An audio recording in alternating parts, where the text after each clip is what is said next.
અહલ્યાજીને પતિ ગૌતમ ઋષિનો શ્રાપ લાગ્યો છે.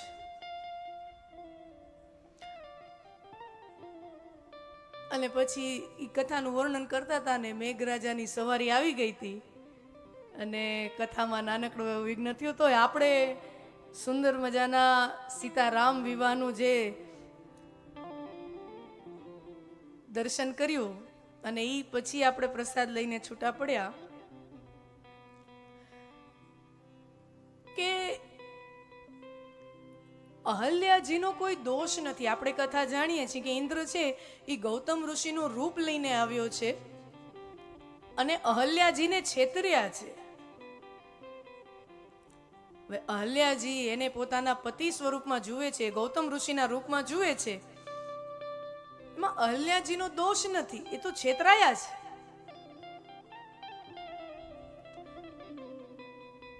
અને મેં ગઈકાલે પણ કીધું તું રામકથા અને એમાં ખાસ કરીને આ પ્રસંગમાં કે ભગવાનના ચરણ રજના સ્પર્શમાંથી એ અહલ્યા પથ્થરમાંથી નારી બની ગઈ, શિલામાંથી અહલ્યા બની ગઈ, એવી કોઈ ચમત્કારની ઘટના નથી. સમાજે જે સ્ત્રીને તિરસ્કૃત કરી હોય, આ કલંકિત સ્ત્રી છે, કલંકિત સ્ત્રી છે એમ કરીને સમાજે જેને તિરસ્કૃત કરી છે, એના પતિએ એને તિરસ્કૃત કરી છે.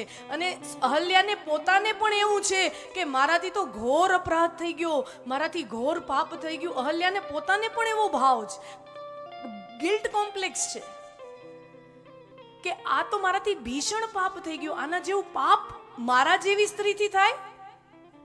હવે જો જે વ્યક્તિનું ચરિત્ર અતિ શુદ્ધ હોય ને એના જીવનમાં એકાદો પણ આવો ડાઘ લાગે ને તો એ માણસ અકળાઈ જાય. જે આખે આખો કાળા ધબ્બા જેવું જીવતો હોય એને કઈ ફરક ન પડે. પણ જેનું ચરિત્ર અતિ શુદ્ધ છે એનાથી એક નાનકડું પણ પગ એની ભૂલ થઈ જાય તો એને બહુ એમ લાગી આવે, હૃદય ઉપર ઠેસ કે મારાથી આવું થયું. આ કથા અમે જ્યારે અંગ્રેજીમાં કરતા હોય અને વિદેશોમાં હોય અને સામે ત્યાંના આપણા એનઆરઆઈ હોય તો અમુક મિત્ર ભાવે પોતાના, અને અંગ્રેજીમાં થતી હોય તો પોતાના ત્યાં ગોરિયા મિત્રોને પણ લઈ આવે. હવે ત્યારે આ પ્રસંગનું વર્ણન કરીએ ને ત્યારે આપણા વાળા સમજી જાય કે આ અહલ્યા પ્રસંગમાં અહલ્યાજીને જે આઘાત લાગ્યો છે, મારાથી આવી ભૂલ થઈ, મારાથી આવી ભૂલ થઈ, તો એક ભારતીય તરીકે આપણે સમજી શકીએ. કારણ કે આપણે ત્યાં ચારિત્ર્યની શુદ્ધતાનું એટલું બધું મહત્વ છે. પણ આને આ વસ્તુ અંગ્રેજીમાં આવતી હોય તો એ ગોરિયા સાંભળવા આવે ને એને સમજાવવી બહુ અઘરી પડી જાય. કારણ કે એના માટે changing partners is like changing clothes. એના માટે જીવન સાથી આપણે જેમ કપડાં બદલીએ એમ જીવન સાથી બદલતા હોય એને કાંઈ ફરક જ ન પડે. For them changing partners is like changing clothes. એને અહલ્યાજીનો પ્રસંગ સમજાવો ને અઘરો પડી જાય, એને ન સમજાય જટમાં. પણ ભારતમાં જે ચારિત્ર્યની શુદ્ધિની જે મહિમા છે એ અનેરો છે. એટલે આપણે સમજીએ છીએ કે અહલ્યાજી કેવા મનોભાવમાંથી, અને ખાસ કરીને એક સ્ત્રી તરીકે અહલ્યા કેવા મનોભાવમાંથી પસાર થતા હશે. સમાજે તિરસ્કૃત કર્યા, પતિએ તિરસ્કૃત કર્યા, અને પોતાની અંદરની પણ એ હીન ભાવના, અપરાધ ભાવના, પોતે પણ પોતાની જાતને સમાજથી અળગા કરી નાખે છે. અને જે માણસ વર્ષો દાયકાઓના દાયકાઓ કોઈની હારે હસ્યું ન હોય, બોલ્યું ન હોય, કોઈની હારે એ માણસ જડ જેવું થઈ જાય ને, પથ્થર જેવું થઈ જાય. અને દુનિયાભરના લોકો છે ને, દુનિયાભરના જેટલા પણ ધર્મો છે, દુનિયાભરના ધર્મોએ માણસના અપરાધ ભાવનો ફાયદો કેમ ઉઠાવવો ને એના ઉપર જ ચાલે છે.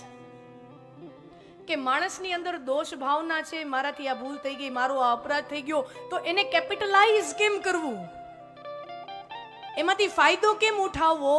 દુનિયાભરના ધર્મો એનો ફાયદો ઉઠાવે છે કે મારાથી આ ભૂલ થઈ ગઈ, અચ્છા આ ભૂલ થઈ ગઈ તો હવે આમ કરો.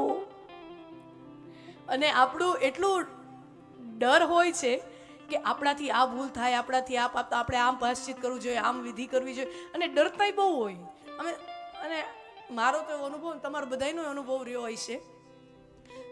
આપણે કેટલા ડરેલા લોકો છીએ, કેટલા બીકણ લોકો છીએ, ડરતા કેટલા હોય છીએ આપણે. ઘરે નાનકડી સત્યનારાયણની પૂજા કરવી હોય ને તો મેં જોયું છે જે યજમાન હોય ને એનું ધ્યાન ભગવાનમાં ઓછું હોય, બધી સામગ્રી ભેગી કરવામાં વધારે હોય. સાચું કે ખોટું?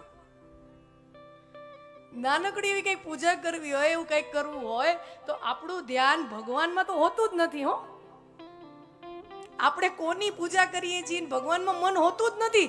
આ વસ્તુ ન ખૂટવી જોઈએ, ઓલી વસ્તુ ન ખૂટવી જોઈએ. અને એવા લોકો આવે, યજમાનોના મનમાં ડર બહુ હોય. અરે જ્યારે ભોગ જડાવાતો હોય, નૈવેદ્ય ધરાવાતું હોય ત્યારે આ સાકરનો પડ્યો છે એ ડાબી બાજુ રખાય કે જમણી બાજુ રખાય, આ આમ રખાય કે તેમ રખાય. ગમે એ બાજુ રાખ ને ભગવાનને ડાબી બાજુથી આરોગતા આવડે ને જમણી બાજુથી આવડે. ભગવાનનો હાથ બધે પહોંચી વળશે. हमको डर कितना है. અને આ ડરનો ફાયદો દરેક ધર્મ ઉઠાવે છે.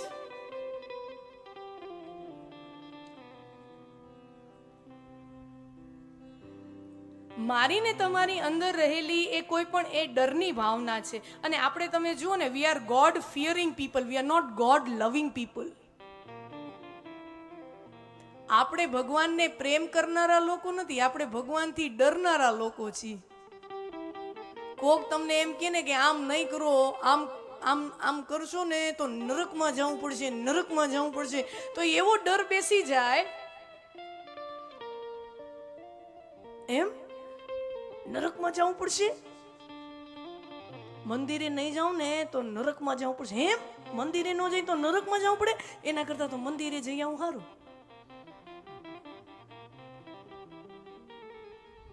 कहने का तात्पर्य हम मंदिर अपनी भाव घણા એવો હોય, આમ થઈ જશે તો તેમ થઈ જશે, તો એ ડરની ભાવના. મને એક નાનકડી એક વાત યાદ આવે. જો આપણી અંદરનો એ ડર આપણી પાસેથી કેવા 5-6 વર્ષની મારી એક ઉંમર હશે, નાનકડી સાવ. અને મને શિવજી પ્રત્યે પહેલેથી જ અનુરાગ પ્રમાણમાં વધારે છે.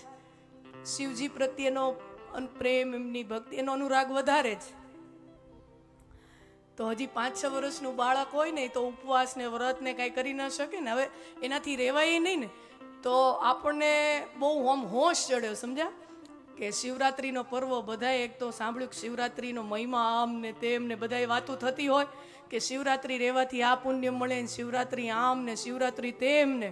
ભગવાન શિવજીનો સૌથી પ્રિય તહેવાર અને શિવજીનો મહિમા, શિવરાત્રિના જે વ્રત કરે એ ભગવાન કાર્તિકેયની સમાન. એવું ક્યાંક સાંભળી લીધું કે શિવજીના આપણે વ્રત કરી અને ભગવાનના દર્શન કરવા જઈ, મહાદેવના મંદિરે જઈ, તો ભગવાનને આપણે એના દીકરા કાર્તિકેય અને ગણેશજી જેટલા વાલા લાગી. આવું ક્યાંક સાંભળ્યું હશે. એટલે 5-6 વર્ષની ઉંમર અને ઈચ્છા થઈ કે આપણે આ વખતે શિવરાત્રિનું વ્રત કરવું છે.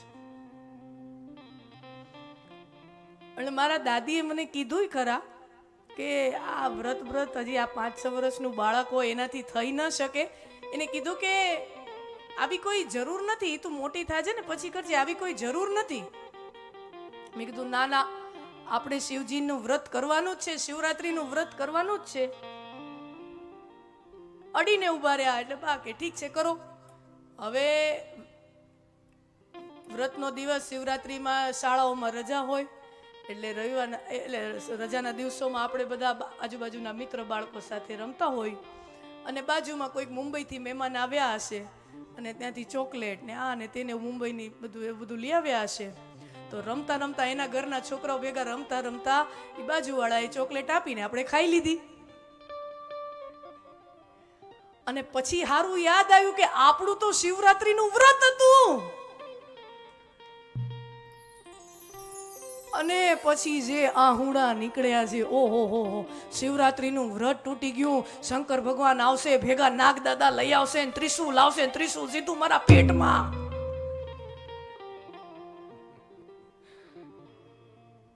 ડર, સમજ્યા? 5-6 વર્ષના બાળકને ડર એવો, શું થશે શું થશે.